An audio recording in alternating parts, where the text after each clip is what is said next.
Hello and welcome to the MVP, the Mass Violence Podcast, official podcast of the National Mass Violence Victimization Resource Center. I'm Dan Smith, the Director of Resources and Technology for the NMVVRC, and I'm very excited today to be joined by Maggie Feinstein, who is the Director of the 1027 Healing Partnership. If you're not familiar with that organization, the 1027 Healing Partnership was established after the Tree of Life synagogue shootings in Pittsburgh in October of 2018.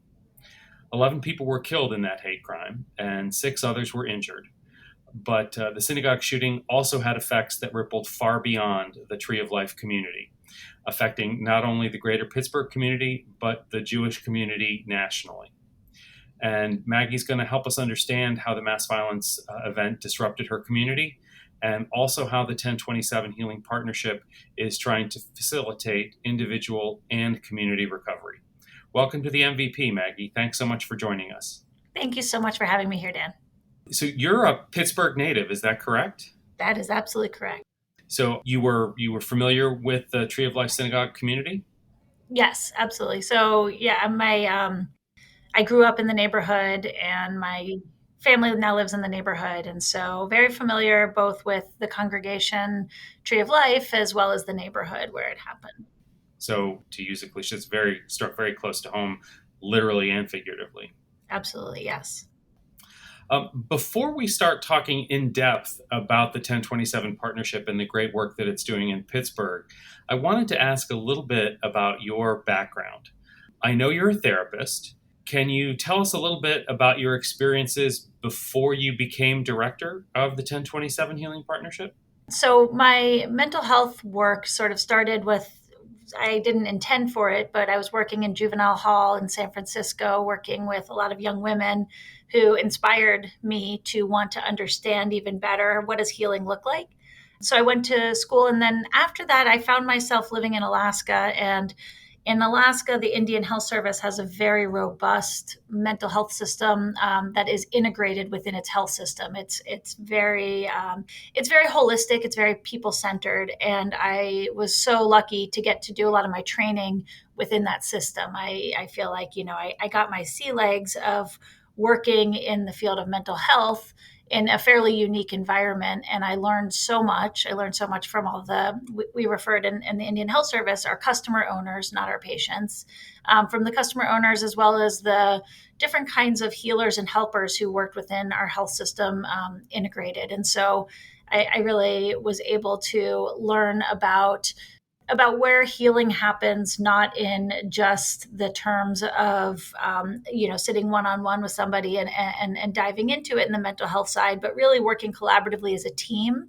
finding areas where as a team we can validate someone's experience. We can try to work towards their physical as well as emotional healing, and then find sometimes spiritual healing as well.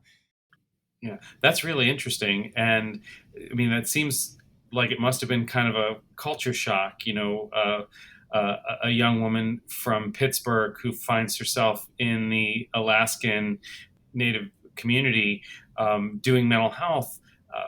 I know that trust is really important in therapeutic relationships in general, and also within tribal communities. What kind of lessons did you learn about how to establish trust with folks whose background was so different from yours? I found in a lot of ways, I credit the young women I got to work with in San Francisco in the juvenile hall for really teaching me that we're all experts in our own lives. And so establishing trust was really making sure that I always approached everybody and really believed that they were the experts in their lives. And to be a sounding board means to really enter that humbly, with reverence for what their experience might have been, that I would have no way to understand it except for what they share with me, letting go of any sense that I would know better anything. And so it is amazing, that to be able to be in a situation where you're just learning and open in that way. I learned a lot about how to connect with people when we don't have a lot in common, how to be so curious about their experiences. And so did you move kind of directly from that to moving back to Pittsburgh? Yeah, the grandparents were calling, and Gotcha. it's a far trip. Absolutely. I can't imagine that. Hey, let's take a quick weekend trip to Alaska is kind of a thing that folks of an older generation would be commonly up for. But in terms of your profession, I'm really curious. Like, what was that transition like from moving from a community that was very much not of your own to move back to a community where you did know folks? I can see that in some ways it might seem easy, but I also wonder if some of the previous relationships you had in the community might actually make that more difficult for you.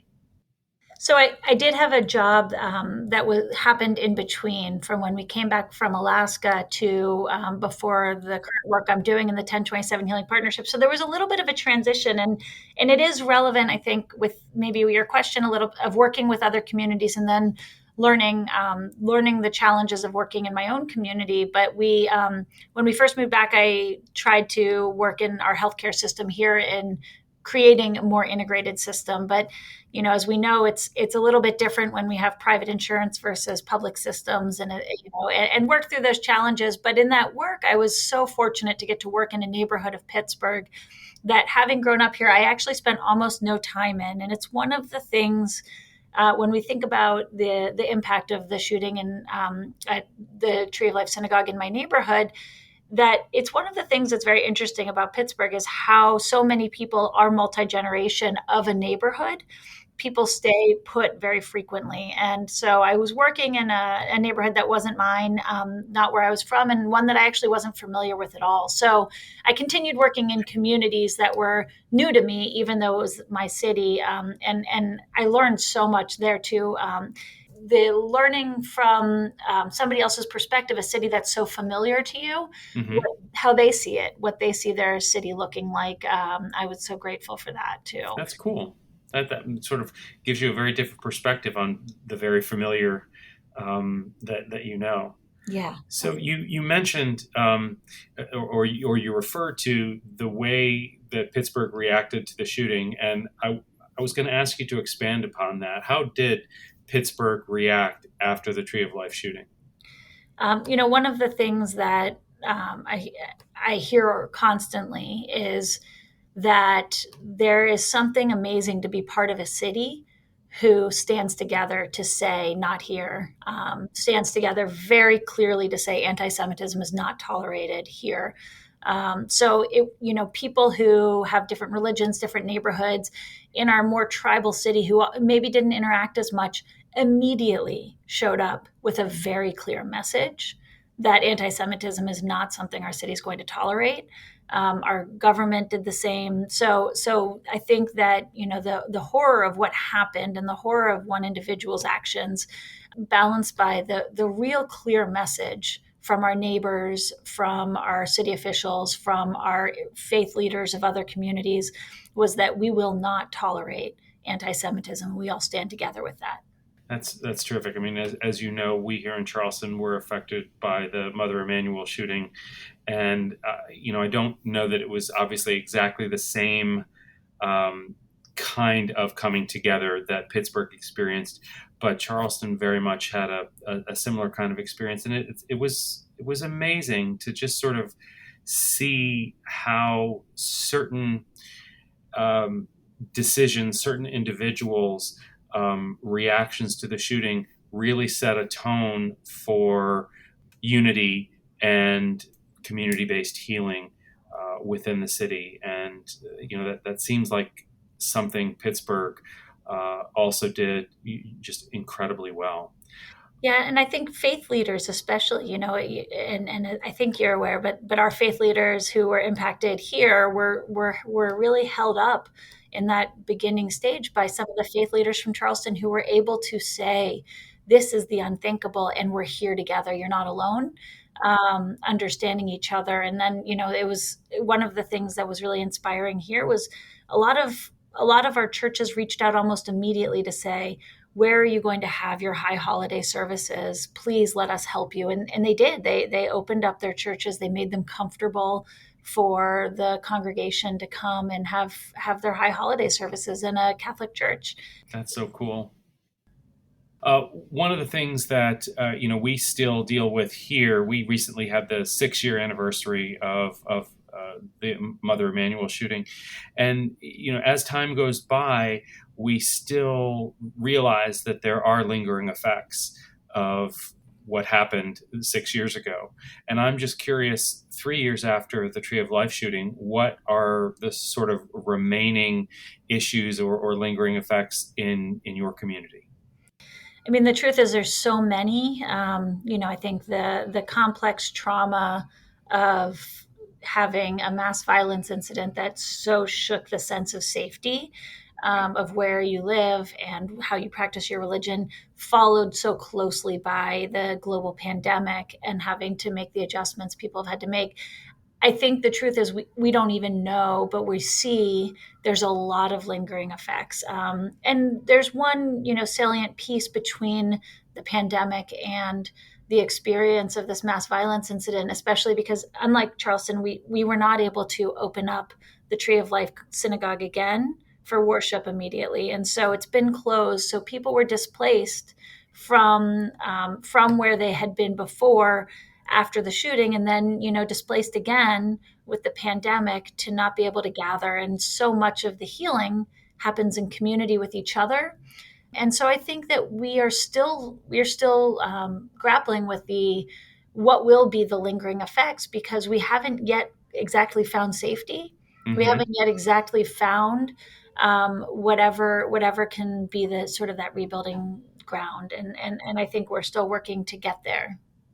Am I correct in what I think I know, that the Tree of Life is still not open for services? Yes, absolutely. So your question, I think, of what are some of the lingering effects that we're now really working collaboratively as a community. One of the really important things to know is that the Tree of Life Synagogue was a place of worship for 3 different congregations. Mm-hmm. On the morning of October 27th, there were 3 congregations actively there worshiping. And so, the Tree of Life building has remained closed, and those 3 congregations are were before the pandemic worshiping in different spaces. And the building right now, they're working on what the reopening would look like. But there was a lot of work that needed to happen in the building, and there was a clear call for it to be a thoughtful process, deliberative process, one that brought in the stakeholders and really gave voice to people on what would happen next. I can relate, I think, to some extent. I was on the periphery of the group from our center that worked with the Mother Emanuel group, but I know that there were some similar. I think from the outside, it seems like, okay, it is a church, it is a synagogue, but there are lots of differences of opinion and different constituencies within a single congregation, or in your case, 3 congregations, that it's not just everybody speaking with one voice. And I think that is a very difficult minefield to try to tiptoe through, and to have basically that times 3 in your case must be really tricky. It is. And you think about, especially when it's an attack on people's right to worship freely, that valuing pluralistic worship is actually really important, but it's one of our challenges too. Mm-hmm. Absolutely. I wanted to shift gears slightly here to ask some more specific questions about the 1027 Healing Partnership, or as an organization. The 1027 Healing Partnership is what technically the Office for Victims of Crime considers a resiliency center, correct? That is correct, yes. Okay. So I actually think that you are the first Resiliency Center director that we've had on the podcast. Oh. Welcome. Congratulations. Thank you. I'm honored. So I'm hoping that you'd be willing to help us understand what a Resiliency Center is, and what the 1027 Healing Partnership in particular is doing for your community. Thank you. And I am so grateful to the National Mass Violence Victimization Resource Center at helping us understand this question, because when I first was getting started, I realized that there were so many things that are not clear about what a resiliency center is. It's fairly unique. But, the way that it looked here and the way that I conceptualize it is that, when something terrible happens, there is a recognition by Office of Victims of Crime that the impacts will be widespread, that they will be lingering, and that there will be ripple effects, and that there's a responsibility to start to build the framework so that communities are prepared for that and don't get surprised. And the idea is to, as I think of it often, and this comes a little bit from my medical background, is to do no further harm, right? That we can't necessarily change what happened before, but we have a responsibility to try and stop the harm that's caused by that kind of event and do what we can to support the community who's been impacted. But I think, that to your question, since I'm the first Resiliency Center director, and one of the things that we learn a lot as we talk to our colleagues in different areas is that it is such a unique way to start an organization with that mission. And it's amazing because you get support from some of the national thought leaders and these consultants who have so much more experience. But then as a local community, you sort of have to figure out, what does that look like? What does it look like to do that work in a way that's authentic, in a way that meets the needs of whoever you're serving? And that that uses both best practice but also thoughtful consideration of who it is who's in front of you. So that sounds like a Herculean kind of a task. I'm wondering at the very kind of molecular level, if someone were to visit the 1027 Healing Partnership, what would they find there?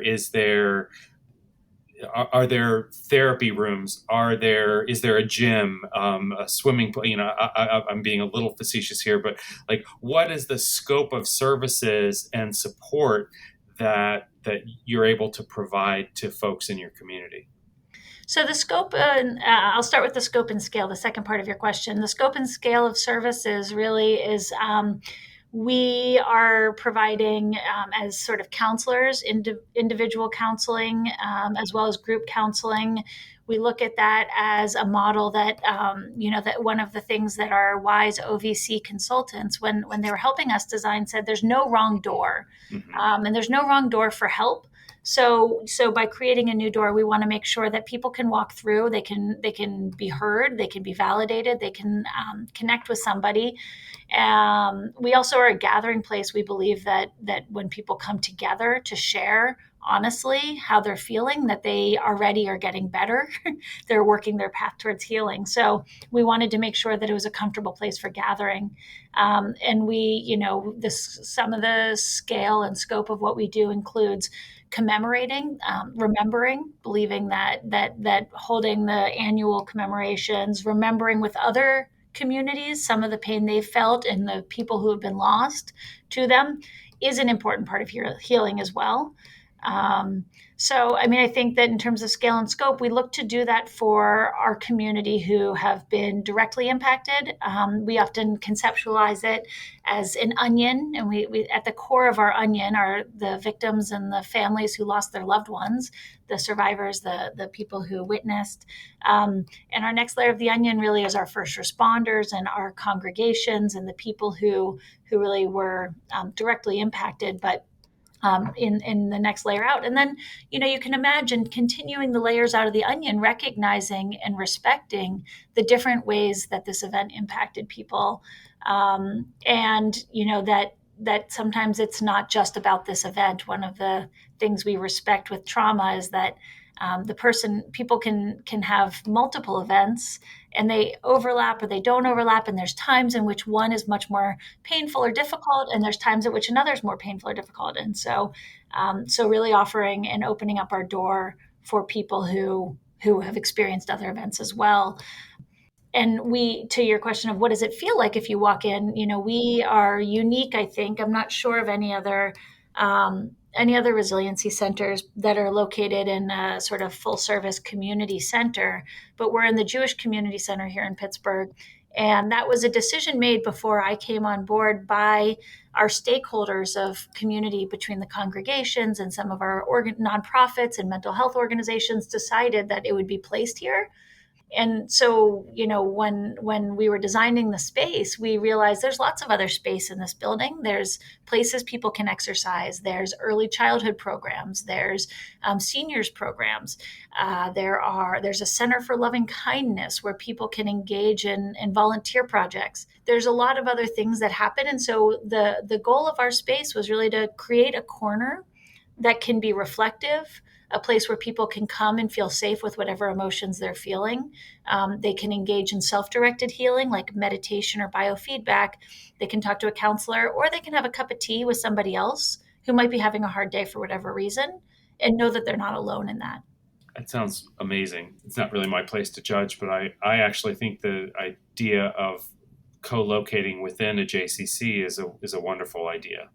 I think it sort of normalizes the experience of being there, Yeah. rather than going to this sort of unique place that might have positive associations, but also some inherently negative associations as well. But integrating that into a community center sounds really smart. So kudos to you and your entire group. It sounds like you've really done a great job in creating a space that your community can take advantage of.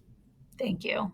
I do say to people, I like the way you said normalizing, that if you walk in your bathing suit, but you can't make it to the pool, it's okay to come to our space instead, right? That we all have days where we think we can make it to go exercise, and the emotions, the lethargy, whatever it is, it makes it too hard. And to know that that's normal and that's okay. That's why we're there. That's really very relatable, I think, to a lot of folks. What advice would you give to Resiliency Center directors, either current or future Resiliency Center directors, when they have to interact with faith-based institutions or communities after mass violence? Are there some tips or best practices for interacting with those groups that you would recommend? That's a great question. I would recommend they connect with the National Mass Violence and Victimization Resource Center. I think I would say that, and I've learned this mostly actually since I've been doing this work, is that all religious organizations are a lot like families. That there is an element that we've all created in the different religious organizations we're part of to feel familial, and that sometimes when we look at families we say that is not a functional family, but that remembering that all families are functional even when it looks dysfunctional. And so religious organizations so often are operating with no paid staff or very few paid staff. They are operating with what we call in the Jewish tradition, I think some other places also use the term lay leadership, but community members who give immense amounts of time to make sure that the doors are open and make sure that there's a spiritual community and home for people to come to. So, when you are responding to a religious organization, I think learning the ways of the road, the rules of the road of that community, of how they organize themselves, how decisions get made, who are the different players in making decisions, because I think there's no way to know. It's not a nonprofit where there's an obvious board and executive director and chief financial officer. Very frequently our religious organizations are much more communal and grassroots in terms of how they operate. And the times where it can feel hard to figure out exactly who makes which decisions or how to find the right person, the more time you spend just really giving in to that, you'll get it wrong a couple times, and you can stay curious, because it's not going to ever be obvious. But that, just like any family, that there are effective ways that they make decisions. There always are ways that they move forward. There's always ways that they support each other. And sometimes at first glance, you can't understand it. And so it sometimes takes a little bit longer to understand, but that it is, as I've learned, in our community, that our religious organizations are so valuable for community resiliency. And so, making sure that we elevate the voices of the lay leaders, we elevate the work of the congregants, the silent work that they do to make a space where people can come worship together that's welcoming. It's amazing to me, really, the ecosystem of religious organizations and how they are such valuable things for resiliency. And a lot of us, until we are tested on it, don't know how to, we can take it for granted. That's such an insightful comment. I recognize so much of what you were talking about there in terms of sort of the apparent dysfunction, the time it takes to really feel like you understand how a church or a synagogue or any other faith community actually operates. There's what's on paper and what people might tell you, but then there's sort of the peek behind the curtain about, as you say, the congregants, the lay people who do some of the work that isn't so obvious. I think that just really shows how well you've learned and understood your community, and I think that's awesome. I actually wanted to shift gears one last time here and ask sort of a more personal question. I wondered, because you are from the Squirrel Hill community where the Tree of Life Synagogue is located, and I imagine that you had family members and friends who were directly affected by the shooting. How did you personally find yourself coping with the aftermath? I'm in particular wondering if your role as the director of the Resiliency Center put any pressure on you to sort of demonstrate model coping, or sort of be perfect. And that's a difficult mantle to take on when you yourself are affected by an event. And if you're willing, I'm wondering if you'll share some of your process about that with us. Yeah, so in some ways, fortunately or not fortunately, it took almost 4 or 5 months for the stakeholders to come to the place of being ready to hire someone for the directorship of the Resiliency Center. So, in the immediate aftermath, that wasn't my role. I was still working in another neighborhood. So, on the personal side, I will say that there's that, like I said, we're a city of neighborhoods, and those neighborhoods are very much part of our identity. And so, this neighborhood being very much part of my identity, I had about 4 days where I couldn't leave it. I couldn't, I couldn't drive on the highway to go to my job. I felt like it was I sort of had to be here. And that was, fortunately, my job was flexible enough, and I'd leave and I could do that. But personally, I needed to not go through the motions of life. I needed to sort of be very grounded in my sense of home. And I'm glad I did it. It wasn't, at the time, it actually felt like I didn't have any other choice. I couldn't fathom what else I would do. And then a little bit of your early questions about that, being a sort of a professional within your community, a professional in another community. When I went back to work, I hadn't realized that most of the patients and the providers I was working with in the hospital, I was one of the few Jewish people they knew, and I don't know that I even knew they knew I was Jewish. But I had people waiting. They said, we were so worried about you. We hope that your family's okay. We were thinking of you. It was very touching to me that the experience of needing to sort of hunker down and be grounded in home, and then when I left that, I felt very cared for. I felt very embraced and validated, and I felt like that experience was something that really lifted me up and helped in my own personal healing and grieving, to see that it wasn't just our community. I didn't need to hunker down, that actually the whole city was ready to embrace. And I felt very, very validated. So in my own personal healing, in some ways, that was helpful. But I think then to your second part of the question, which I think goes a little bit to advice to Resiliency Center directors, it is really hard. It's hard to feel the loss and to also sit with other people who have felt the loss. It also, though, is incredibly, I think, incredibly helpful that maybe this is true even more in our community, that that I do feel the loss, that I'm not approaching this job just in a removed way of a professional or just a sounding board. I want my community to be resilient for my kids.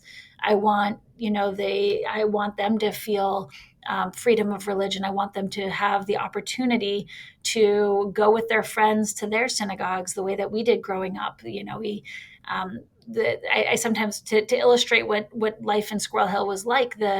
When I was a child, the rule was you go to Sunday school wherever you slept Saturday night. Um, and so, while I was never a Tree of Life member, I probably went to Sunday school there more often than I went to my own synagogue with my family. But nobody seemed to care in those days. And of course, things have changed. Unfortunately, that's not the world our kids are growing up in. There's security, there's a lot more rules, there's a lot more sense of needing to know who is where and who they are. But I think that we need to invest in the healing and the resiliency of my community so that my kids can have some of that experience of feeling accepted, feeling as though these religious organizations are places that they can consider home, even, whether we're members there or not. So, I think that there is something really important to the personal experience for me of feeling that it's not serving others, it's serving us. I feel like it's a we. That's a profound sentiment, and I appreciate very much your sharing your personal reaction and experiences with us. That's very generous of you. Thanks for asking. I think, sometimes I forget that part, so I appreciate that dialogue and you asking. One last question, Maggie. This has been just a fascinating conversation. But if anyone is interested in contacting the 1027 Healing Partnership to learn more or to access resources that you might provide, how can they reach you? So they can always just come to the JCC if they wanted in Pittsburgh and go to the front desk and they'll call up to us. You don't have to be a member of the JCC to come to us. We'll come down and we'll meet you and bring you up. The website, www.1027, which is 1027 healingpartnership.org. We have our office, we have our phone number. We also, really encourage people to find us on social media. We take extra, care to make sure that we are posting things, hopefully, that can help others to not feel alone, to feel like there's community around some of the more difficult things, that witnessing and sitting together in the difficult things is helpful for healing. So we really encourage people. You can find us on Instagram, Twitter, or Facebook. And I would say that, very authentically, I am inspired by the staff that I have who work on it, because they put themselves into thinking about what messages we can project for people to not feel alone. Well, as someone who supervises an effort to promote a violence-related organization on social media, myself, I think that your staff does a wonderful job and that your social media presence is excellent, and that they do a great job crafting messages that do achieve the goals that you were just talking about there. It's pretty impressive, and I encourage our listeners to go check that out. We've been talking with Maggie Feinstein, the director of the 1027 Healing Partnership in Pittsburgh, Pennsylvania, an organization that was established in response to the Tree of Life synagogue shootings. Maggie, it's been wonderful talking to you. I can't tell you how much I appreciate your perspective. You win the award for first resiliency director on the podcast, and I think you did a great job of explaining what they are, and I can't thank you enough for your time today. Thank you so much, Dan. I really appreciate your questions. And I can't say enough how much I appreciate being in community with the National Mass Violence Victimization Resource Center and the other resiliency centers in the country. I find so much wisdom and strength, and I'm so grateful. It really is, I think, an incredible community. So Thank you. This has been the MVP, the Mass Violence Podcast from the National Mass Violence Victimization Resource Center. Thanks for listening.